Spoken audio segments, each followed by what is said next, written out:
नमस्कार दोस्तों, स्वागत है आपका टीवी 24 नेटवर्क में और मैं हूं अजय सिन्हा। उत्तर प्रदेश की राजनीति में दो दल जबरदस्त ढंग से रस्साकशी कर रहे हैं। यानी कि 2027 में विधानसभा का चुनाव होना है और 2027 के लिए दो राजनीतिक दल समाजवादी पार्टी और भारतीय जनता पार्टी में मेन फाइट मानी जा रही है। जब अभी लोकसभा चुनाव हुए तब उत्तर प्रदेश में जब एग्जिट पोल की बारी आई, ओपिनियन पोल की बारी आई, तो यह बताया जा रहा था कि 70 से ऊपर सीटें भारतीय जनता पार्टी के हिस्से में आएंगी। 80 लोकसभा सीटें उत्तर प्रदेश में हैं। लेकिन जब नतीजे सामने आए तो समाजवादी पार्टी ने चौंका दिया। यानी कि अखिलेश यादव ने जो मेहनत की थी उसका जादू सर चढ़कर बोला और 37 सांसद समाजवादी पार्टी के सामने आए जीतकर, और भारत में तीसरे नंबर की सांसदों की संख्या के हिसाब से पार्टी समाजवादी पार्टी बनी। अब उत्तर प्रदेश पर फोकस है भारतीय जनता पार्टी का और समाजवादी पार्टी का। लेकिन एक सवाल बहुत खड़ा होता है, जब लोकसभा चुनाव हुए तब अखिलेश यादव चुनाव लड़े और बड़ी पंचायत पहुंच गए, यानी कि सांसद बनकर संसद भवन पहुंच गए। उससे पहले वो विधानसभा में नेता प्रतिपक्ष हुआ करते थे। जब अखिलेश यादव संसद पहुंचे तो नेता प्रतिपक्ष बना दिया उन्होंने माता प्रसाद पांडे को। अब एक सवाल खड़ा होता है, क्योंकि जब जब वीडियो सामने आते हैं कि मुख्यमंत्री योगी आदित्यनाथ विधानसभा में अपनी मनमर्जी से चौके छक्के लगाते हैं। यानी कि जब अखिलेश यादव थे तो दोनों ही बड़े नेताओं में टक्कर देखने को मिलती थी, लेकिन अब योगी आदित्यनाथ अपने बयानों से विपक्ष को घायल करते हैं। लेकिन जो पलटवार विपक्ष की ओर से दिखना चाहिए, मिलना चाहिए, वो कहीं ना कहीं नहीं दिखता है। इसको लेकर तमाम लोग ये बातें करते हैं कि अखिलेश यादव की विधानसभा में कमी खलती है।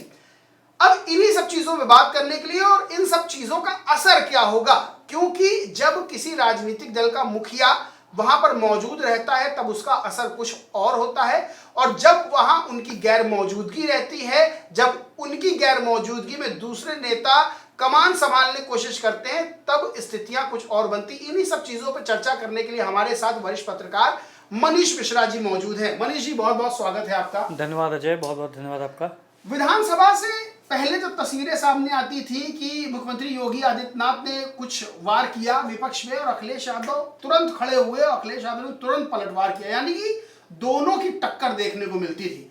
लेकिन अब जब वीडियो सामने आते हैं, जब बयान सामने आते हैं, तो सीधे तौर पर एक कमी खलती है अखिलेश यादव की। मुख्यमंत्री योगी आदित्यनाथ अपने हिसाब से बैटिंग करते हैं, यानी कि जब उनका मन होगा चौका लगाएंगे, जब उनका मन होगा छक्का लगाएंगे। तो सीधे तौर पर यह चीज सामने आती है, क्योंकि अगर हम शिवपाल यादव की बात कर ले, अगर हम माता प्रसाद पांडे की बात कर ले, तो वो जवाब योगी आदित्यनाथ को कोई दे नहीं पाता। क्या कैसे देखते हैं आप? इसका जवाब मैं अभी दूंगा, क्योंकि हाल ही में कल ही अभी मैच खत्म हुआ है, चैंपियंस ट्रॉफी खत्म हुई है। और आज पहली बात तो बधाई हमारी टीम इंडिया को, और दूसरी बात वही समीकरण है। आप देखेंगे जब अखिलेश यादव रहते थे तो चलता था इंडिया वर्सेस पाकिस्तान टाइप का एक जो ऑरा था। जब आप वहाँ कवरेज करते हैं, में जब कवर करते हैं, तब भी आप देखते थे वहाँ पे तर्क वितर्क चलता था और सदन जैसा करते हैं कि जीवंत एक सदन की बात करते हैं। पर अब आप देखते हैं तो माता प्रसाद पांडे कुछ बोलते नहीं हैं। शिवपाल यादव का आपने जिक्र किया, वो बोलते हैं, बहुत सदा हुआ बोलते हैं, और वो भी सदन में नहीं बोलते हैं। बाहर निकलेंगे जब मीडिया उनसे सवाल करेगी तो कहेंगे हाँ मुझको बोला है, मुझको ये कहा है। पर आप सदन में वो जो जिसका आपने जिक्र किया कि एक तीखी बहर आग देखने को मिलती थी, वो शायद सही मायने में अखिलेश जी का दिल्ली जाना, सदन में जाना, वहाँ पे थोड़ा सा अखरता जरूर है। एक बड़े नेता के तौर पे जरूर पीडीए के तौर पे इन्होंने यहाँ पे उनको रखा। माता प्रसाद पांडे को अनुभवी नेता है, स्पीकर रह चुके हैं यहाँ विधानसभा के, बहुत अच्छा खासा अनुभव है। पर वो एक जो कहते हैं ना स्पार्क, अरे स्पार्क की कमी है। वो स्पार्क नहीं दिखता कि आप बात कर सके। और जब आपके सामने मुख्यमंत्री योगी आदित्यनाथ जी जैसा कोई बड़ा नेता हो जो अपनी बात अपने ढंग से रखने के लिए माने जाते हो, चाहे यहाँ पे हों, चाहे सदन में हो, चाहे किसी मंच पे हो, उनका अगर जब अपनी बात रखते हैं तो अपनी बात को बहुत तेज़ तरह से ढंग से रखते हैं। और उनकी अगर आप बात करेंगे उनको काउंटर करने के लिए, वैसा यहाँ दिखता नहीं। इस समय अगर आप माहौल देखेंगे तो जैसे लगता है कि कोई एक नई टीम कोई आई है यूएसए की या जिम्बाब्वे की टीम ऐसी है जो इंडिया जैसी फुल फ्लैश टीम के साथ कोई वनडे मैच खेली। तो वैसा इस समय आपको देखने को मिलता, जो अखिलेश यादव जी जब नेता प्रतिपक्ष थे तब देखने को मिलता था। तो ज़रूर निश्चित तौर से उस चीज़ की अखर आपको दिखती, और इसका इम्पैक्ट मैं बताऊं आपको अजय, इसका इम्पैक्ट आपको ज़रूर देखने को मिलेगा 2027 के चुनाव में। आपने देखा होगा जब नेता प्रतिपक्ष थे लगातार माहौल बनाते थे, मुद्दों को उठाते थे विधानसभा में, और उसका उन मुद्दों को उठा के ही 2024 का जो आपका इलेक्शन हुआ है उसमें कहीं ना कहीं उन्होंने ज़मीन रखी है। सदन से लेके और सड़क तक का जो उन्होंने किया था, माहौल बनाया था, वो दिखा था। आपको याद होगा कई मुद्दे थे जिसको लेके वो अपने आवास से निकलते थे और सदन तक पैदल चलते थे, तमाम कार्यकर्ताओं के साथ जुड़ते थे। वो स्पार्क देखने को नहीं मिल रहा। वरना सत्र में एक तस्वीर आपको जरूर दिखती थी जब पूर्व मुख्यमंत्री और नेता प्रतिपक्ष अखिलेश यादव आह्वान करते थे और एक बड़ी भीड़ उनके साथ जाने को दिखती थी। तो एक बड़ा माहौल न केवल सदन में बल्कि सड़क पे भी आपको देखने मिलता था। वो माहौल का फायदा भी अजय 2024 के इलेक्शन में हुआ, पर अब वो बात कहाँ, वो रात कहाँ। अब तो माता प्रसाद जी हैं, शिवपाल जी हैं, बाहर पूछेंगे, आप मीडिया के तौर पे बात करेंगे अजय तो आपको बात करेंगे, पर जब आप सदन में बात करेंगे तो नहीं बोलेंगे। देखिए मुख्यमंत्री योगी आदित्यनाथ उनको कहते हैं, संबोधित भी करते हैं, एक पर्टिकुलर नाम से, उनको चच्चू के नाम से बहुत प्यार से उनको बुलाते हैं, पर वहाँ चुप्पी साध रहती है। आप बाहर आके बोल रहे कि आप उनको जनता जवाब देगी। अरे आप जवाब दीजिए ना, आप सदन में बैठे, आप जवाब दीजिए उनको। भाई नेता किस लिए बनते हैं, आपको किस लिए चुना गया है, किस लिए आपको आगे किया गया है, ताकि आप नेता प्रतिपक्ष के रूप में अपनी बात रख सके। पर वो उस बात सही में अजय इस समय अखिलेश जी का न रहना अखरता है। अखिलेश यादव के अगर बयानों को देखें तो एक उनका तरीका है, यानी कि 2 लाइन की शायरी बोल जाएंगे।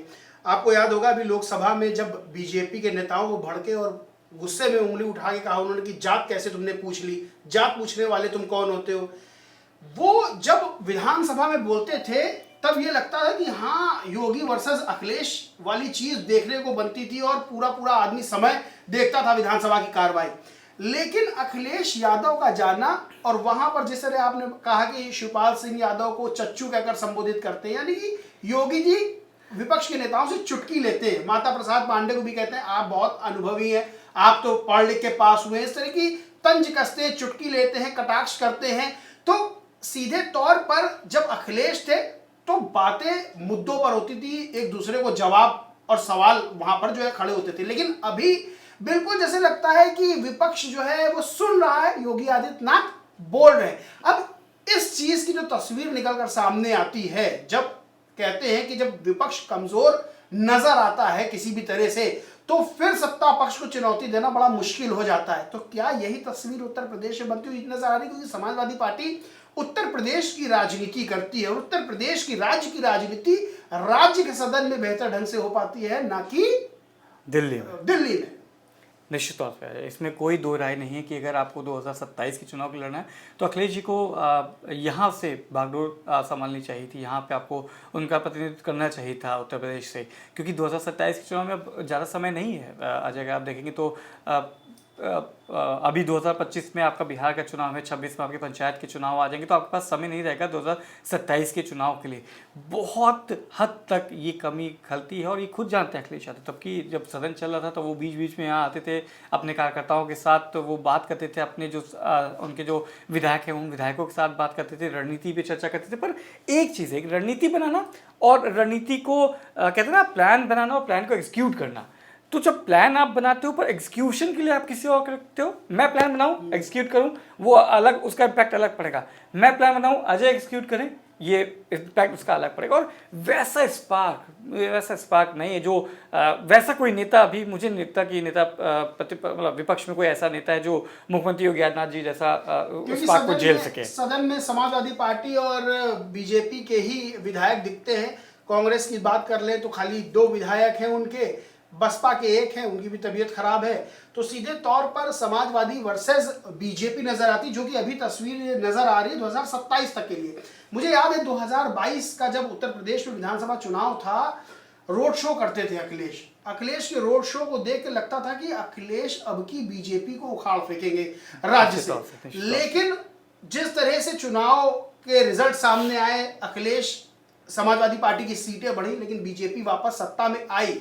अब 2024 में अखिलेश ने जादू दिखाया, 37 सांसद समाजवादी पार्टी बन गए, 6 सांसद कांग्रेस के बन गए। भारतीय जनता पार्टी को तगड़ा झटका लगा, राज्य में सबसे बड़ी सांसदों के हिसाब से पार्टी समाजवादी पार्टी बन गई। अब वहां पर एक बैकड्रॉ नजर आता है कि अखिलेश फिर उत्तर प्रदेश की विधानसभा से गायब है। अब चूंकि संसद की बात कर ले तो अखिलेश के कद के और अखिलेश के कद से बड़े बड़े नेता भी संसद में मौजूद हैं, तो वहां जो स्पार्क उत्तर प्रदेश की विधानसभा में नजर आता था योगी वर्सेस अखिलेश का, वो वहां उतना नजर नहीं आता, क्योंकि बहुत बड़ी पंचायत है, बहुत लोगों को बोलने के लिए रहता है। राहुल गांधी बोलते हैं, अखिलेश जी बोलते हैं, प्रधानमंत्री नरेंद्र मोदी खुद वहां मौजूद रहते हैं, अमित शाह, राजनाथ सिंह, मतलब बड़े दिग्गज। लेकिन जो जरूरत उत्तर प्रदेश की विधानसभा में अखिलेश यादव की है, वो जरूरत यानी कि वो कमी हलती है। दूसरी चीज, इसका कितना राजनीतिक रूप से 2027 में असर होना है और क्या आने वाले समय में अखिलेश यादव की वापसी हो सकती है विधानसभा में, ये बहुत बड़ा सवाल है। और ये सवाल समाजवादी पार्टी के समर्थक ही पूछते हैं। ये अजय, ये निश्चित तौर से पहले भी देखने को मिला है, पहले भी ये चीज़ हुई है। एन चुनाव से पहले अखिलेश यादव ने वापसी की है और वो वापसी करते हैं, और इसका कितना इफेक्ट पड़ेगा, जो आपने सवाल पूछा कि इसका कितना इफेक्ट पड़ेगा, निश्चित तौर से इसका इफेक्ट ज़रूर पड़ेगा अजय, क्योंकि जिस तरीके से अगर आप देखेंगे तो एक मुद्दा विहीन, एक शांत, एक तरीके से कहा जाए विदाउट स्पार्क, वैसी तेज तर्रार वाली समाजवादी पार्टी नहीं दिखती। जो समाजवादी पार्टी इसलिए मानी जाती कि समाजवादी पार्टी अपने मुद्दों के साथ न केवल सदन बल्कि सड़क तक संघर्ष करती नजर आती, नहीं दिखते, नहीं दिख रहा है इस बार। किसी भी आप सत्र में देख लेंगे तो आपको वो स्पार्क नहीं देखने को मिला जो अखिलेश के रहने पे मिलता था। पर ये वो समाजवादी पार्टी लगती है कि हाँ बस ठीक है, औपचारिकता मात्र में आप कर लेंगे, पर जो तस्वीरें सामने जा रही, बाहर जा रही, उसमें क्या जा रहा कि सत्ता पक्ष या सरकार अपनी काम के बदौलत अपने मुद्दों के साथ सदन में डट के खड़ी हुई है, विपक्ष पे हावी है, और ये तस्वीर बाहर जाएगी 2027 के लिए। निश्चित तौर से ये घातक हो सकती है, न केवल समाजवादी पार्टी के लिए बल्कि विपक्ष के लिए, क्योंकि आपने जिक्र किया कि खाली समाजवादी पार्टी और बीजेपी के बीच में लड़ाई रहती है। 2027 का भी यही है, यहाँ पे सिर्फ और सिर्फ बीजेपी वर्सेस समाजवादी पार्टी रहेगी। और अगर ऐसी तस्वीरें रहीं तो निश्चित तौर से थोड़ी सी और मेहनत करनी पड़ेगी समाजवादी पार्टी को, अखिलेश यादव पर। अखिलेश यादव जानते हैं, देखिए उनकी वो भले ही दिल्ली में बैठे हैं पर उनकी निगाहें उत्तर प्रदेश में ही हैं, लखनऊ में ही है। वो जानते हैं कि क्या अहमियत है, किससे किस रणनीति बनानी है, और इसमें कोई मुझे आश्चर्य नहीं होगा कि अगर 2025 के लास्ट या 26 के मध्य तक, पंचायत चुनाव के पहले अगर अखिलेश यादव वापसी करते हैं विधानसभा में, उनको आप देख सकते हैं वापसी करते हुए, तो इसमें कोई मुझे आश्चर्य नहीं होगा उसमें आने में, क्योंकि कमान उत्तर प्रदेश में समाजवादी पार्टी के अखिलेश यादव के पास है और वो जानते हैं इसका महत्व, और वो कमान संभालते हुए भी नजर आएंगे। तो निश्चित तौर से अभी की अगर तस्वीरें देखेंगे तो, और अभी की अगर आप तुलनात्मक बात करेंगे कि 2022 के पहले और अभी की तस्वीरों में, तो निश्चित तौर से समाजवादी पार्टी का पल्ला काफ़ी हद तक कमज़ोर दिखता है। क्यों? क्योंकि आपकी तरफ से कोई बोलने वाला नहीं है, कोई मुद्दा उठाने वाला नहीं है। और अगर जब कहते हैं ना कि जब मुख्यमंत्री योगी जब बोलते हैं या संबोधन करते हैं तो एक दबक देते हैं, तो आप दबके में आ जाते हैं। अखिलेश यादव नहीं आते थे, अखिलेश यादव उसका जवाब देते थे, खड़े हो जाते थे मंच पे, कैसे बोलते, कैसे बोला, ये सब आपने देखा हुआ जो, तो एक तस्वीर जाती थी कि हमारा नेता बोल रहा है, हमारा नेता जो गलत है उसके लिए खड़ा हो रहा है। यहाँ पे वो बात नहीं दिखती। आप बाहर आके मीडिया से 59 सेकंड की या 58 सेकंड की बाइट में आप कह दें कि ये बोल रहे हैं, मुझको ये गलत कह रहे हैं, जनता जवाब देगी। जनता ने आपको चुन के सदन में भेजा है, आप जवाब वहाँ मांगिए। अगर आपको कुछ बोला जा रहा है, आप खड़े होकर बोलिए ना। आपको अगर चच्चू संबोधन नहीं पसंद है, अगर मैं अजय को अभी अज्जू बुलाऊंगा, आपको नहीं पसंद होगा तो आप मुझे टोकेंगे। आप क्यों नहीं टोकते भाई वहाँ पे? इसका मतलब कि आपका समर्थन है, आप समर्थन कर रहे हैं, फिर इसका मतलब। तो ये तस्वीरें जब अखिलेश यादव थी तो नहीं था, जो चच्चू बोलते थे तो उसका भी जवाब देते थे अखिलेश यादव। और वहाँ पे आप देखते होंगे जैसे अखिलेश यादव जब बोलते थे तो अगर मैंने तो कई बार देखा है कि कोई और मंत्री या डिप्टी सीएम तक भी कोई बीच में बोल दे तो अखिलेश यादव उसको कस के जवाब देते थे। नेता प्रतिपक्ष वाला तेवर जो होता है, जब वो तेवर और क्लेवर के साथ बैठते थे। पर इस बार आप देखेंगे तस्वीरें तो बहुत अतर है, बहुत डिफर है अजय। तो अखिलेश यादव का विधानसभा में ना होना, वो तेवर, वो कलेवर जो विपक्ष का होना चाहिए, उसकी कमी खल रही है। 2017 में सत्ता से दूर हुए अखिलेश यादव, 2022 में उम्मीद जगी कि अखिलेश फिर से सत्ता पर काबिज होंगे, लेकिन एक बार फिर झटका मिला। 2024 के लोकसभा चुनाव में अखिलेश यादव ने दिखा दिया कि वो भी बड़े राजनीतिक खिलाड़ी हैं, बड़े लड़ैया हैं राजनीति के। लेकिन जिस तरह से वो दिल्ली पहुंचे और जिस तरह से इस वक्त योगी आदित्यनाथ के सामने विपक्ष कमजोर सा नजर आता है, चाहे वो नेता प्रतिपक्ष की बात कर ले, चाहे शिवपाल सिंह की बात कर ले, क्योंकि अखिलेश यादव के बाद ऐसा कोई नेता नहीं जिसमें अखिलेश जैसा स्पार्क नजर आए। तो ये जो तस्वीर सामने आ रही है, ये तस्वीर 2027 के चुनाव में भी असर डाल सकती है, बहुत असर डाल सकती है। और लगातार ये मांग भी उठ रही है कि अखिलेश को वापस उत्तर प्रदेश की विधानसभा में आना चाहिए, क्योंकि उत्तर प्रदेश की राजनीति में योगी वर्सेस अखिलेश की जो राजनीतिक जंग है वो बेहद दिलचस्प है। और इस तस्वीर से जब योगी वर्सेस विपक्ष हो जाता है, समाजवादी पार्टी हो जाती है, लेकिन अखिलेश यादव दिखाई नहीं देते हैं, तो फिर समाजवादी पार्टी के समर्थकों समेत उत्तर प्रदेश की जनता भी अखिलेश को ढूंढती है, क्योंकि अखिलेश वर्सेस योगी ही लोगों को भाते हैं इस वक्त राजनीति में। और विधानसभा में अखिलेश को मिस भी किया जाता है विधानसभा में देखने के लिए। बहरहाल दोस्तों, इस पूरे मामले पर आप क्या सोचते हैं, क्या मानते हैं, कमेंट करके जरूर बताएं। वीडियो अच्छा लगा हो तो लाइक करें, शेयर करें, चैनल को सब्सक्राइब नहीं किया तो सब्सक्राइब करके बेल आइकन जरूर दबा लें। धन्यवाद।